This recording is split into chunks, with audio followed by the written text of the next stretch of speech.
Here is something nobody tells you about getting older. It is not the gray hair. It is not the knees that sound like someone opening a packet of crisps every time you stand up. It is not even the way younger people start speaking to you slowly, as if your ears retired before the rest of you did. No. What nobody warns you about is the moment you come home from a perfectly good fishing trip in the Scottish Highlands, slide your key into your own front door, and the lock refuses you. Just refuses. Like the house has decided you are no longer on the list. Welcome back to the quiet payback. Get comfortable. Pour something strong. And remember, most people in these stories had every chance to do the decent thing. They simply chose otherwise. I stood there on my porch in Bath. Harold Whitaker, 66 years old, retired freight coordinator, a man who once reversed a 40-foot lorry through a loading yard behind King's Cross without touching a single bollard. And there I was, standing outside my own front door like a salesman nobody invited. I tried the key again. Nothing. I turned it over, though keys do not work that way, and tried again. Still nothing. I looked at the key, then at the lock, then back at the key. "You have got to be joking," I said. "Now, before you laugh, understand something." I had just driven nearly 9 hours from Fort William with a cool box full of trout, a stiff back, a sunburned neck, and the quiet satisfaction of a man who had successfully avoided his wife's gardening committee for 6 whole days. I was meant to come through that door a hero. Instead, I was on my own porch, holding fish and looking like a confused burglar. I called my son. The phone rang twice. That told me everything. Adam never picked up on the first ring. He said it made him look too available. 33 years old and still treating phone calls like a negotiation. I raised that boy. I knew his tricks. "Dad," he said. His voice had something in it. Care. Fear. Practice. Like he had rehearsed the conversation 3 times and still did not trust the words. "Adam," I said, keeping my voice steady, "I am standing at my front door. My key does not work. Would you like to explain to your father why his key does not work?" There was a silence. Not an empty one, a loaded one. "Dad," he said, "we need to talk." "Son," I said, "I have driven from the Highlands. I have fish in the car. My back hurts. My neck looks like boiled ham. We can talk, but it needs to be quick and it needs to make sense." He breathed out. "We sold the house, Dad." This is where I should tell you I exploded, that I went full Harold Whitaker, which in my 40s involved a raised voice, a pointed finger, and language my late mother would have pretended not to understand. But I did not explode. I stood there, and somewhere deep inside me, in a quiet room I had been refusing to enter for months, something clicked. There it is, I thought. It has started. I heard footsteps behind me. When I turned, Helen was coming up the path. My Helen. 31 years of marriage. She had her hands folded in front of her like she was approaching a hospital bed, or a crime scene, which in a way she was. "Harry," she said softly. "Helen." I looked at her properly then. The red around her eyes, the careful way she held herself, the slight tremor in her mouth she always got when she was trying not to cry and had already decided she would not allow herself to. "You knew," I said. She nodded once, small, ashamed. "You'll be better off," she whispered. We all agreed. "We," I said. The word landed badly. So there was a meeting, a full meeting about my life, and nobody thought to send me an agenda. Harry, please. Was there a slideshow? Did Adam bring biscuits? I want to know if my future was discussed over tea or if someone at least ordered sandwiches. She almost smiled. Almost. That almost smile was 31 years of marriage. Helen knew what my humor was. Armor. She had always known. I sat down on the porch steps. That was when the weight came in. Not the house, not the changed lock, not even Helen standing there with grief folded into her coat. It was the fact that I was not surprised. I should have been furious. I should have been blindsided. I should have been a man locked out of his own home with no idea why. But I was not. Under the trout and the sunburn and the long drive, some part of me already knew. I took out my phone and opened my messages. Eleanor Price, my solicitor, 23 years. She had handled my father's estate, the sale of my old warehouse shares, and one deeply stupid argument with a neighbor about a hedge in 2011. I typed slowly. Eleanor, it's Harry. Quick question. How much time did the doctor say I had left? I stared at the message before I sent it. Because here is the thing they do not tell you about early-stage dementia. It does not take everything at once. That would almost be kinder. No, it steals quietly, selectively, like a thief who visits one room at a time, taking one small thing from each shelf, so you do not notice the loss until you reach for something important and your hand closes around air. For me, it began with little things. Keys in the fridge. A missed appointment I had written down twice. A conversation with Arthur Bell next door, where he mentioned something I had apparently told him the week before, and I had no memory of saying any of it. I laughed it off. Arthur, I talk rubbish half the time. He smiled, but he looked worried. Then came the Tuesday. I got into my car to drive to the ironmonger's and ended up outside my old depot on the east side of Bath, a place I had not worked in 7 years. I sat there in the car park for 20 minutes. Then I drove myself straight to Dr. Miriam Adler. I remember her office clearly, the pale blue chairs, the framed print of the coast, the plant in the corner that looked too healthy to be trusted. She spoke gently. Doctors have a certain kind of gentleness when they are about to hand you something heavy. Harry, she said, what we're seeing is consistent with early-stage Alzheimer's. I looked at her. Early stage means what? It means we have time to plan. There it was. Plan. That word had followed me my whole life. I planned freight routes. I planned budgets. I planned holidays, pensions, repairs, insurance renewals, funeral costs, Christmas dinners. Now I had to plan my own disappearance. So I did. I called Adam on a Thursday evening. I remember because the rugby was on and I muted it. That alone should tell you how serious I was. I told him everything. The diagnosis, the appointments, the Tuesday I lost myself outside the depot. I told him what I needed him to do, what I needed him and Helen to do when the time came. Dad, Adam said. His voice cracked in a way I had not heard since he was 16. Are you sure? I'm sure right now, I said, and right now is what I've got. I made him promise. He promised. Then, because the universe has a cruel sense of humor, I forgot I had asked. So there I was, on my own porch, cool box full of trout, neck burnt red, locked out of a house by a plan I had designed, approved, and signed myself. My phone buzzed. Eleanor. Harry, I'm glad you messaged. Call me when you can. There is quite a lot we need to go through. I read it twice. Then I looked at Helen. I planned this, didn't I? It was not a question. Her face broke. Yes, she whispered. You did.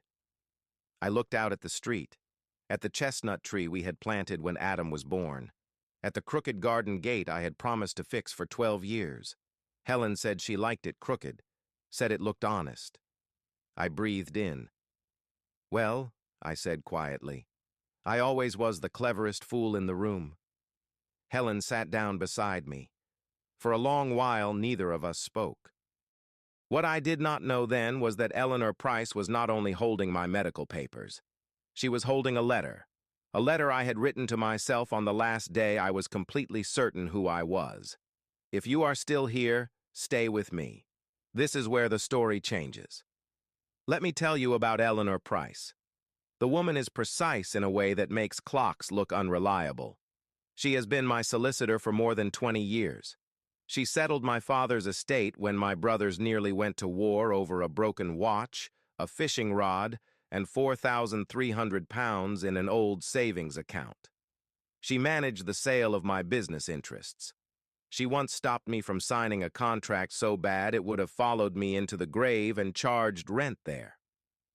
Eleanor Price does not panic. So when I walked into her office the following morning and she stood up from behind her desk, looked at me for 4 full seconds, and said nothing, I knew whatever was waiting for me was not small. "Harry," she said at last, "please sit." "Eleanor," I said, shaking her hand, "you're looking at me like I'm dying.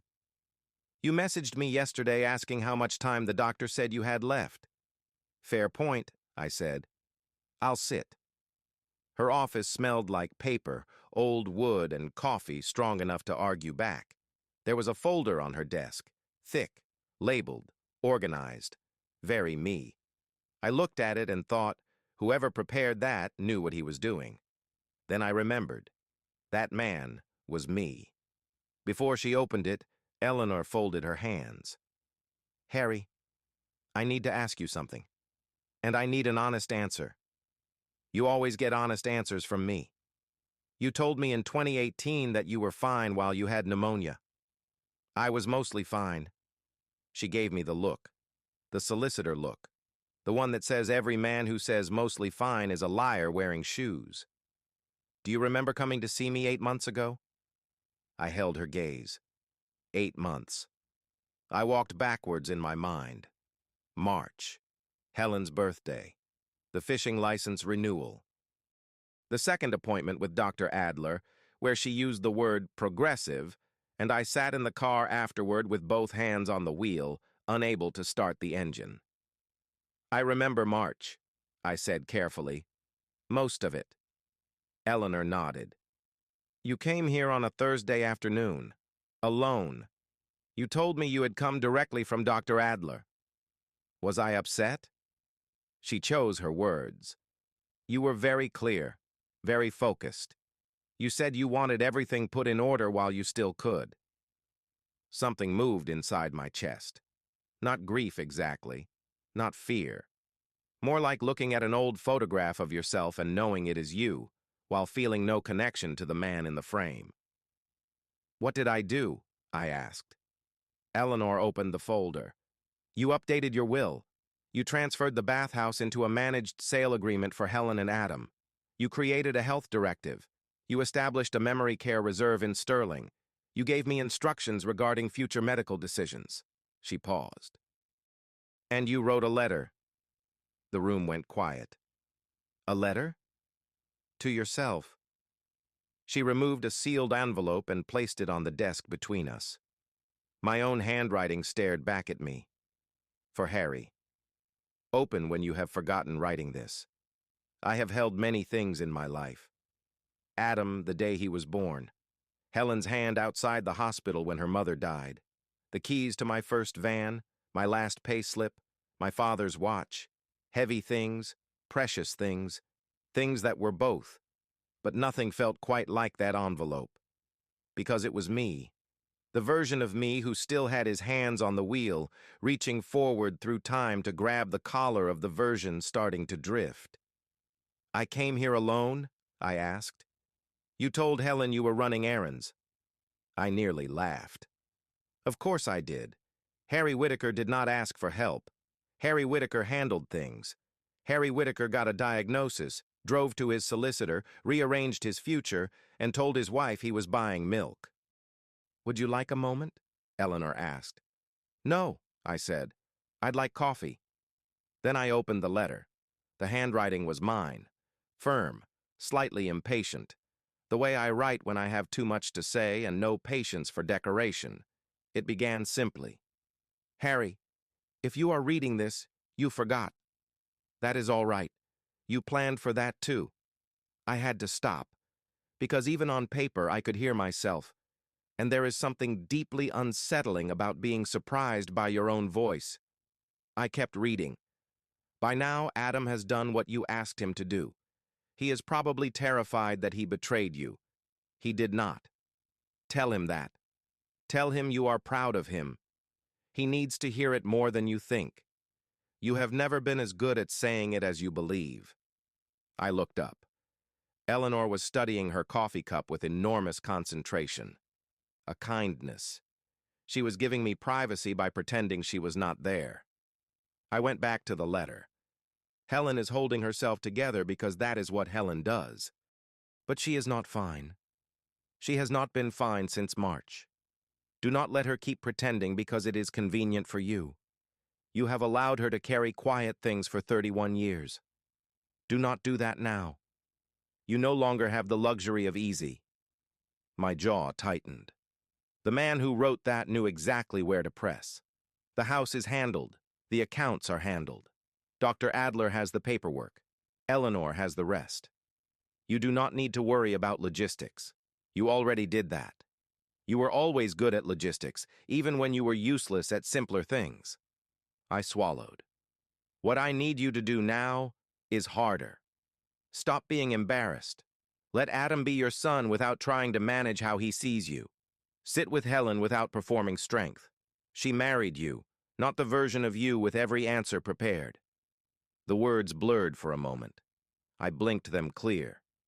Enjoy whatever time still looks ordinary. Ordinary is going to become expensive soon. Do not waste it being noble. You were never as tough as you pretended.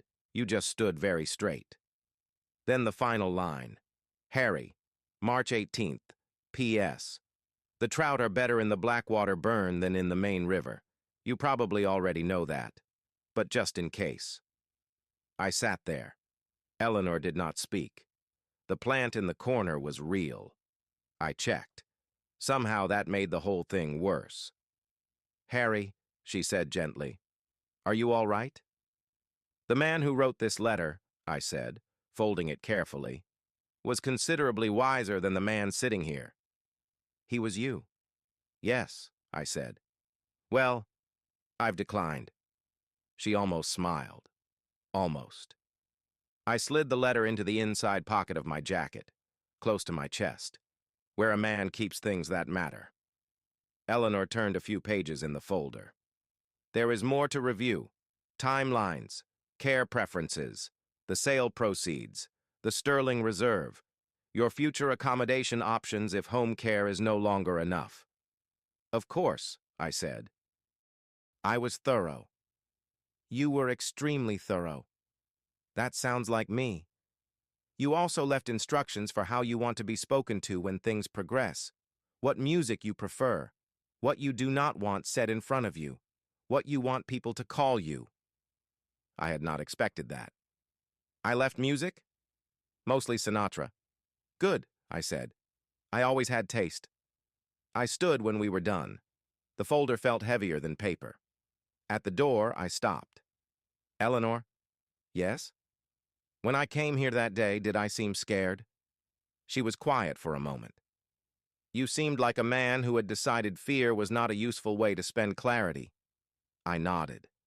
That sounds about right. Outside, October light fell low across the pavement. I sat in my car for several minutes. I did not drive to the wrong place. I did not lose time. I just sat. Then I called Adam. He picked up on the first ring. That told me everything I needed to know about how little sleep my son had been getting. Dad? I read the letter. Silence. Then a breath. I need you to come tonight, I said. Bring that chicken pie your mother likes from the place on Walcott Street. All right. And Adam? Yes? Tell her I said she does not have to pretend anymore. His voice broke. Dad, are you okay? I looked at the October morning. I'm clear today, I said, and today is what we've got. But what I did not know yet was that the letter had a second page. One Eleanor had not shown me. Not yet. Secrets are strange things. Most people think a secret is something you keep from others. That is not the cruelest kind. The cruelest kind is the one you keep from yourself. I found out about the second page on a Wednesday, 3 days after the porch, 2 days after Eleanor's office, 1 day after Adam brought the chicken pie, and the three of us sat at his kitchen table having the most honest conversation our family had managed in years. It was not graceful. Nothing honest ever is. Adam cried. He tried not to, because he is my son, and Whitaker men have historically treated vulnerability like a minor plumbing leak. Notice it. Tighten something. Never mention it again. But Helen put her hand over his and said, "Let it out, love." And he did. Then, God help me, so did I. For the record, Harold Whitaker does not cry at dinner tables, or in front of witnesses, or anywhere with central heating. I once stood through my father's entire funeral dry-eyed and considered it a personal accomplishment. Yet there I was, 66 years old, crying into chicken pie in my son's kitchen. And somehow, it was the most like myself I had felt in months. The second page came through Arthur Bell. Arthur had been my neighbor for 14 years, former paramedic, could repair anything with pliers, tape, and contempt, made a roast lamb so good Helen once accused him of witchcraft. His wife, Brenda, and Helen had been close for years, which meant information moved between our homes whether anyone authorized it or not. Arthur is not a complicated man. He says what he means. He means what he says. And after 30 years pulling strangers out of wreckage, he has little patience for drama that does not involve blood pressure. I trusted him completely. He arrived at Adam's flat Wednesday morning holding 2 coffees and an envelope. Adam let him in. Arthur looked at me, set the coffees on the counter, and slid the envelope across. "Eleanor rang," he said. "Said you'd need this. Said you'd need a friend more than a solicitor when you read it." I looked at the envelope. Same handwriting, same deliberate calm. For Harry. Page 2. Read this one with Arthur nearby. I looked up. "She called you 8 months ago?" "You asked her to," Arthur said. I picked up one of the coffees, took a drink, set it down. "Adam," I said, "give your old man a few minutes." Adam looked at Arthur. Arthur nodded once, the kind of nod men like him give when a thing is handled. Adam went down the hall. Arthur sat across from me. "You staying?" I asked. "You told me to." I opened the envelope. The second page began as if the first had never ended. And before you get too comfortable thinking you understand the whole situation, there is something I did not put in the first letter. I could not risk Helen finding it too soon. This part is for you first. I slowed down. I have been keeping something since February, something Dr. Adler told me at the second appointment, the one I attended alone, the one I told Helen was about blood pressure. My stomach tightened. She told me my rate of progression appears slower than average. Significantly slower, were her words. I am writing those words because you will need them later. I stopped. Read that line again. If you manage stress, remain socially engaged, and keep routine, there is a realistic possibility of several years of high function before significant decline. Several years. Not forever. Not safety. But years. A room opened inside me. I did not know whether to feel relieved or angry. Both arrived. Both sat down. I did not tell Helen at first because she was already grieving me while I was still in the room. I did not tell Adam because Adam would have spent 6 hours online, read 17 medical papers, misunderstood 8 of them, and arrived with a spreadsheet. Despite myself, I smiled. I needed time to sit with it, to decide what it meant. Here is what I decided. The house still had to go. Not because I am disappearing tomorrow, but because it had become too much. Too much maintenance, too much garden, too many stairs, too many memories pretending to be walls. I looked away. Arthur said nothing. Good man. If I waited until I had no choice, the choice would no longer be mine. I wanted to make that decision while I could still make it cleanly. So I did. I kept reading. But listen carefully. This is not the ending. It is the interval. Do not turn it into a funeral before it's time. My hand tightened around the paper. Tell Helen the real timeline, not to give her false hope. Slower progression is still progression. But she is carrying a grief heavier than it needs to be today. She deserves to know she has more of you than she thought. I swallowed. Tell Adam, too. But tell Helen first. Always Helen first. Arthur watched me steadily. The sort of steady that comes from having sat with people during the worst moments of their lives. The kind that does not flinch because flinching helps nobody. Then I need you to do something you have never been good at. Receive. I stared at the word. You have spent 66 years providing, arranging, repairing, carrying, making sure everyone else had less weight on them because you took more. I know the idea of needing help feels like humiliation. It is not. It is another kind of trust. It says, I believe you are strong enough to stand near my weakness. My eyes burned. Helen has spent your whole marriage waiting for you to need her without apologizing for it. Let her. I set the paper down. Just for a moment. The room was too bright. Arthur looked at his coffee. Not at me. I picked up the page again. Adam does not need a general. He needs his father. Present, not impressive. Honest, not managed. Whatever version of present you can give him, give it fully. It is what he has wanted from you longer than he has known how to say. There was one final paragraph, written smaller, like I had nearly forgotten it.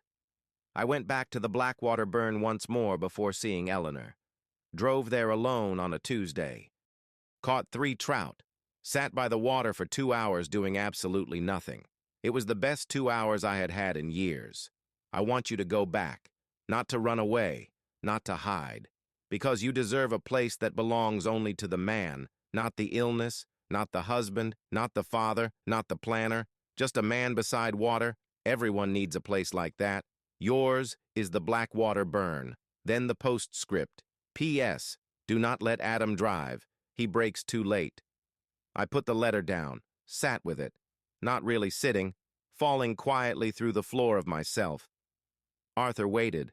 Finally, I took a long drink of coffee and looked at him. Arthur. Yeah?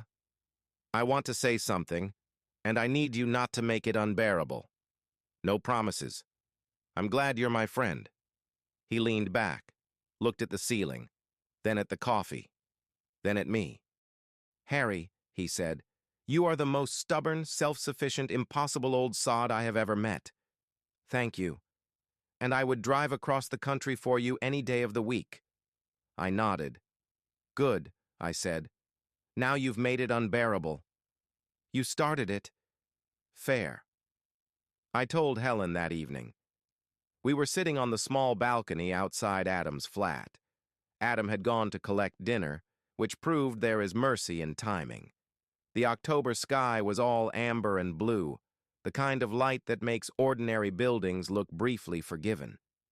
I told her about the second appointment, about Dr. Adler's words, about several years of high function, about the house, about why I had hidden the timeline. Helen listened without interrupting. When I finished, she looked at me for a long moment. Then she said very calmly, Harold Whitaker, did you sit on that information for 8 months because you thought you were protecting me? I did. That, she said, is one of the most loving and most infuriating things you have ever done. In 31 years? In 31 years. I reached over and took her hand. No joke, no speech, no attempt to manage the moment. I just held her hand.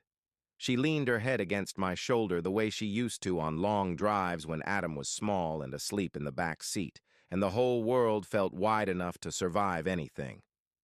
What do we do now? She asked.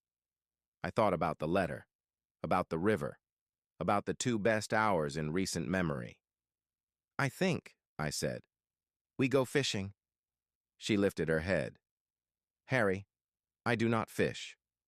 No, I said, but you sit beautifully, and I could use the company. She laughed. And I want you to understand something. After the porch, the lock, the solicitor's folder, the letters from a man who was me but somehow ahead of me, That laugh was the clearest sound I had heard in months. I do not know how this ends. Nobody does.